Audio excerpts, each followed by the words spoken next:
ملک کو آزادی ملی، آج اس ملک کو صحیح راستے پر لانے کے لیے پھر دوبارہ مدرسے کے لوگوں کی قربانی ہمارا ملک چاہتا ہے۔ قربانی کا مطلب یہ نہیں ہے کہ روڈ پر نکل آئیں اور آ کر پتھر بازی کریں، نہیں، بلکہ راتوں میں اٹھ کر دعائیں کیجئے، راتوں میں اٹھ کر دعائیں کیجئے، اللہ ہمارے اس ملک کی حفاظت فرمائے۔ ملک کی داستان بڑی لمبی ہے، تو حضرات علماء کرام، آپ اپنے اندر یہ وصف پیدا کیجئے۔ آپ حضرات سے مجھے دو چھوٹی چھوٹی بات کہنی ہے۔ پہلی بات تو یہ ہے کہ عام طور پہ ہمارے اس سماج کے اندر، ابھی ہمارے حضرت مولانا انظر صاحب قاسمی دامت برکاتہم، واقعتاً اگر یہ نہ کہا جائے کہ من ترا حاجی بگویم تو مرا حاجی بگو، انہوں نے میری تعریف کر دی، اس لیے میں تعریف کر رہا ہوں۔ بڑے ہی صلاحیت مند عالم دین ہے، اللہ نے بھرپور صلاحیت سے نوازا ہے۔ آج وہ بھاگلپور سے ہم دونوں ایک ساتھ آ رہے تھے، بہت درد کے ساتھ وہ کہہ رہا تھا، ایک وقت تھا، یہ مولانا عبد المنان صاحب ہے، اور بھی مولانا مفتی مظہر الحق صاحب، مولانا مظہر صاحب اور کئی علماء کرام ہیں۔ ایک زمانہ تھا کہ دارالعلوم دیوبند میں 8 گاؤں کے تقریباً 16-17 طلبہ وہاں ہوا کرتے تھے۔ 16 سنگارپور کے 12 بچے، یہ مولانا عبد المنان صاحب بتا رہے ہیں کہ صرف سنگارپور کے 12 طلبہ ہم لوگ وہاں علم حاصل کرتے تھے۔ ان سال جب عربی اول سے لے کر دور حدیث تک کا ریزلٹ نکلا، یقین جانیے سارے علماء نے دیکھا ہوگا، مولانا انظر صاحب اس بات کو بیان کر رہے تھے، میں نے خود بھی غور کیا کہ ذرا دیکھیں عربی اول سے لے کر باقا کے کتنے طالب علم نے دارالعلوم دیوبند میں آ کر داخلہ لیا۔ میرا دیکھنا اگر غلط نہ ہوا ہو، میری زبان اگر غلط نہ کہہ رہی ہو، تو عربی اول سے لے کر عربی ہفتم یعنی مکمل 7 کلاس میں پورے باقا ڈسٹرکٹ کا شاید کوئی ایک طالب علم بھی کامیاب نظر نہیں آیا۔ جہاں تک میں نے دیکھا، اگر آیا ہو تو آپ حضرات میری تصحیح کر دیں، 1-2 اگر پورے باقا ڈسٹرکٹ سے، میں 8 گاؤں کی بات نہیں کر رہا ہوں، پورے باقا ڈسٹرکٹ سے عربی اول سے لے کر دور حدیث، یہ عربی ہفتم تک، مشکات کی جماعت تک ایک بھی طالب علم کا ایڈمیشن نہیں ہوا۔ دور حدیث میں چند بچوں کا البتہ ایڈمیشن ہوا۔ یہ کیوں؟ اس کی غلطی اور یہ قصور کس کے سر جاتا ہے؟ آپ حضرات مجھے کہنے دیجئے، دل کی بات کہہ رہا ہوں، یہ ساری غلطی آپ حضرات کی ہے۔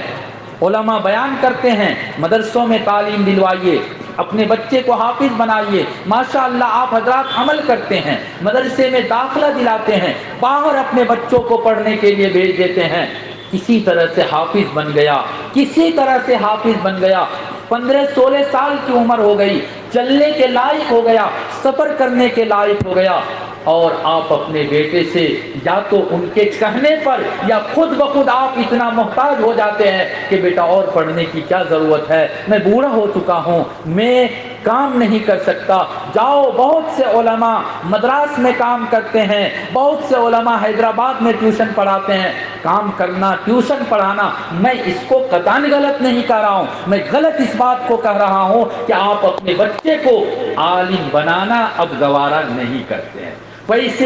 پیسہ دیکھ لیتے ہیں، لالچ لگ جاتی ہے کہ جب 15-16 سال میں بچہ کما سکتا ہے اور اچھا کما سکتا ہے تو دارالعلوم دیوبند سے فارغ ہونے کی، مظاہر علوم سے فارغ ہونے کی کیا ضرورت ہے؟ اور آپ اپنے بچوں کی اعلیٰ تعلیم کی فکر نہیں کرتے۔ میرے بھائیوں، میرے بزرگوں، میرے دل کی ایک بات تھی جو میں نے آپ لوگوں کے سامنے پیش کی۔ اللہ کے واسطے، جیسے آپ نے اپنے بچے کو اپنے پیٹ پر پتھر باندھ کر قرآن کا حافظ بنایا، اسی طرح سے آپ کوشش کیجئے، پوری کوشش کیجئے کہ میں اپنے بچے کو اس وقت تک کام پر نہیں لگاؤں گا، اس وقت تک کمانے کے لیے نہیں بھیجوں گا جب تک کہ میرا بچہ پورا عالم دین نہ ہو جائے۔ مکمل عالم بنائیے، مکمل عالم بنائیے، تو پھر اس کے بعد آپ گاؤں اور سماج کے اندر رونق محسوس کریں گے، نور محسوس کریں گے، اپنے گھر کے اندر تبدیلی محسوس کریں گے۔ لوگ کہتے ہیں کہ یہ علماء 5,000 6,000 کماتے ہیں اور اتنی اچھی اسٹینڈرڈ زندگی کیسے گزار لیتے ہیں؟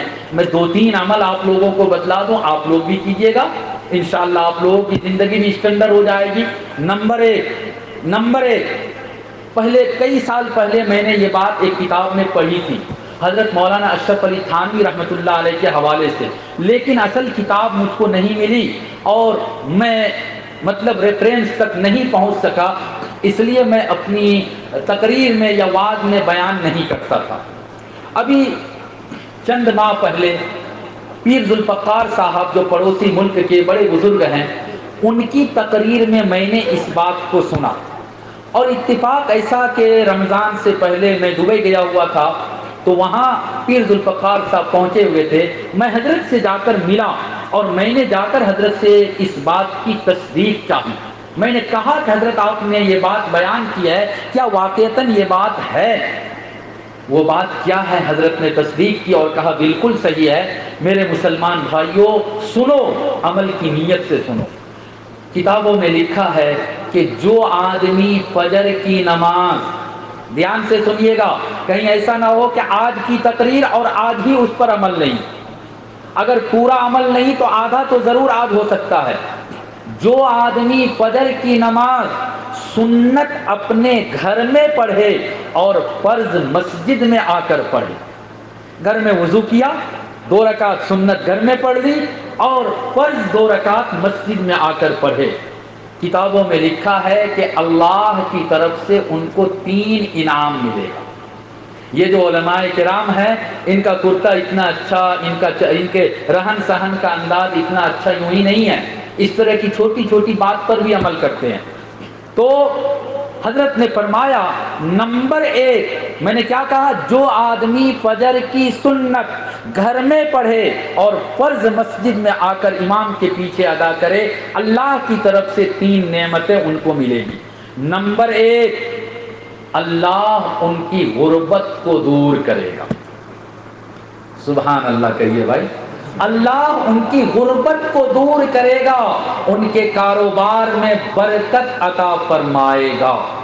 نمبر 1۔ نمبر 2، گھریلو جو جھگڑے ہوتے ہیں، باپ بیٹے کا جھگڑا، ساس بہو کا جھگڑا، نند بھابھی کا جھگڑا، بھائی بھائی کا جھگڑا، حضرت مولانا اشرف علی تھانوی رحمۃ اللہ علیہ، پیر ذوالفقار صاحب دامت برکاتہم، دونوں حضرات کے حوالے سے میں بیان کر رہا ہوں، فرمایا کہ جو مسلمان فجر کی سنت اپنے گھر میں پڑھے اور فرض مسجد میں آ کر پڑھے، اللہ اپنے فضل سے ان کے گھریلو جھگڑے کو ختم کر دے گا، گھریلو جھگڑے کا خاتمہ ہو جائے گا۔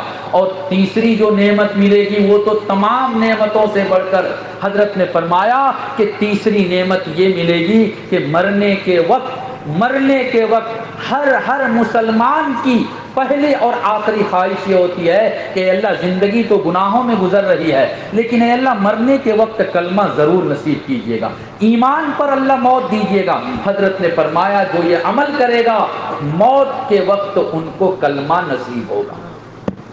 موت کے چھوٹا سا عمل ہے، پڑھتے ہیں نماز، اگر اس ترتیب سے پڑھ لیں گے تو کتنا فائدہ ہے، غربت بھی دور، گھر کے جھگڑے بھی ختم، اور اس کے ساتھ ساتھ مرنے کے وقت کلمہ بھی نصیب۔ یہ علماء کرام اتنی اچھی زندگی گزارتے ہیں کم پیسے میں، کیوں؟ حدیث میں آیا، اللہ کے پیارے رسول صلی اللہ علیہ وسلم نے فرمایا کہ مغرب کے بعد جو آدمی سورہ واقعہ کی تلاوت کرے گا، مغرب کے بعد جو آدمی سورہ واقعہ کی تلاوت کرے گا، سورہ رحمان کے بعد سورہ واقعہ 27 نمبر پارے میں، جو بھی تلاوت کرے گا اللہ اس کے گھر سے فقر و فاقہ کو، مالی پریشانی کو اللہ دور کر دے گا۔ حضرت عبداللہ ابن مسعود رضی اللہ تعالیٰ عنہ اس روایت کے راوی ہے، وہ کہتے ہیں کہ میں نے اپنی بچیوں کو، میں نے اپنے گھر کے چھوٹے چھوٹے بچے اور بچیوں کو سورہ واقعہ یاد کروا دیا تھا۔ میرے گھر میں سب لوگ پڑھتے تھے، حضرات علماء کرام بھی مغرب کے بعد یہ عمل کرتے ہیں۔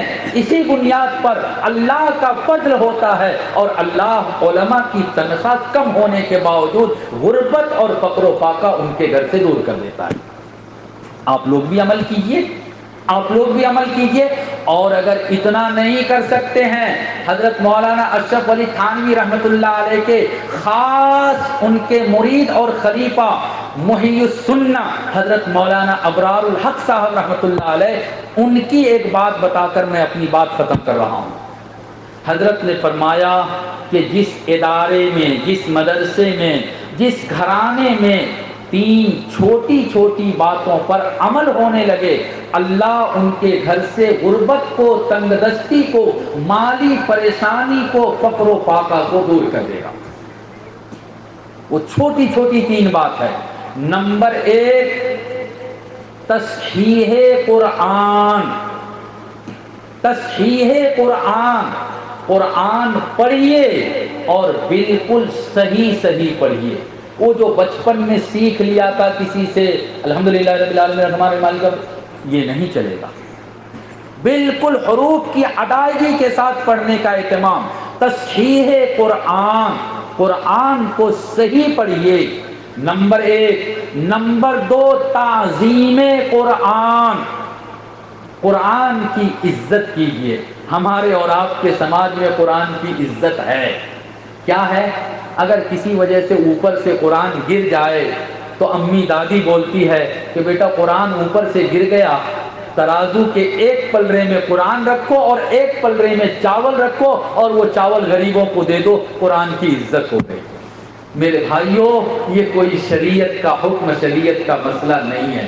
تعظیم قرآن، قرآن کی عظمت، قرآن کا احترام، اور قرآن کے احترام پر میں واقعہ اگر بیان کروں تو ابھی سے لے کر صبح تک الحمدللہ بیان کروں گا، وقت ختم ہو جائے گا، واقعات کا سلسلہ ختم نہیں ہوگا۔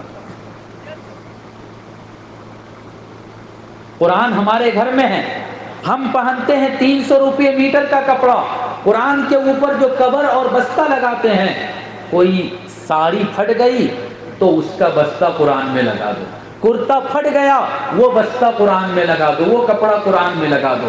یہ تعظیم قرآن نہیں ہے۔ قرآن کی عزت کیجیے، نمبر 2۔ اور نمبر 3، تکریم حامل قرآن۔ 3 باتیں میں نے بیان کی۔ تصحیح قرآن، قرآن صحیح سے پڑھیے، قرآن صحیح سے پڑھیں گے، غربت، غریبی، فقر و فاقہ اللہ دور کرے گا۔ نمبر 2، تعظیم قرآن، قرآن کی عزت کیجیے۔ قرآن اگر پڑھنا نہیں آتا، قرآن پڑھنا نہیں آتا، وضو کر کے پاک صاف جگہ پر بیٹھ کر قرآن کے اوپر اپنے ہاتھ کو پھیریے، انگلی کو پھیریے، قرآن کو دیکھیے، عزت کی نگاہ سے، عظمت کی نگاہ سے دیکھیے، اللہ آپ کی آنکھ کی روشنی کو بھی بڑھا دے گا۔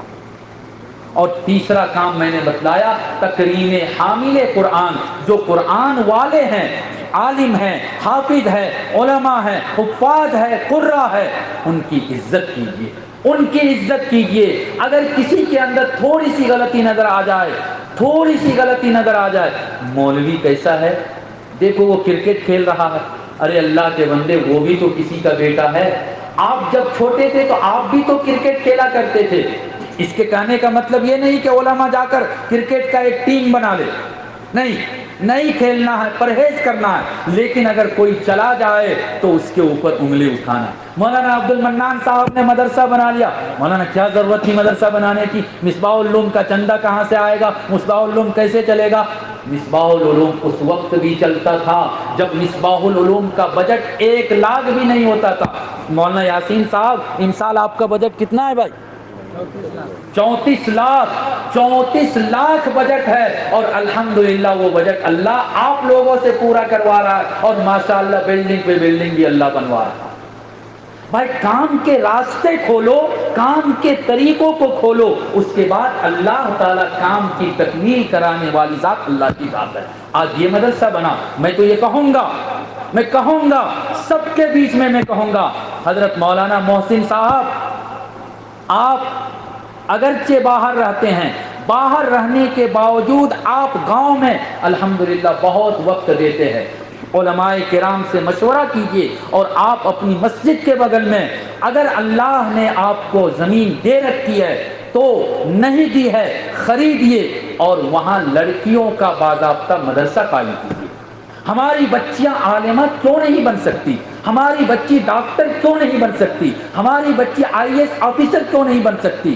آپ لوگوں کو بھی میں کہتا ہوں، آپ اپنے بچوں کو اسکول کالج میں پڑھائیے، اور اگر اس کا اچھا رزلٹ آتا ہے آپ مجھ کو دیجئے، میں ہدائی میں انشاءاللہ اللہ کی ذات پر یقین رکھتے ہوئے آپ کے بچے کو ضائع نہیں ہونے دوں گا۔ اچھا رزلٹ لاتا ہے آپ مجھ کو دیجئے، نیٹ کا کورس میں کرواؤں گا۔ الحمدللہ وہاں ہو رہا ہے، 150 بچوں کا ان سال میڈیکل میں داخلہ ہوا، 150 اسٹوڈنٹ، 90% تو اس میں مسلمان ہوں گے۔ آپ کا بچہ اگر اچھا ہے اسکول میں پڑھنے کے لیے آپ مجھ کو دیجئے۔ الحمدللہ ہمارے یہاں لاء کالج ہے، اور پورے آسام کا 1 نمبر کا لاء کالج ہے، ہم وہاں اس کا ایڈمیشن کرائیں گے۔ اللہ کا فضل اور آپ لوگوں کی دعا، IAS کالج بھی شروع ہو گیا۔ آپ کا بچہ اچھا پڑھتا ہے آپ مجھ کو دیجئے۔ آپ کا بچہ DC کیوں نہیں بنے گا؟ آپ کا بچہ SP کیوں نہیں بنے گا؟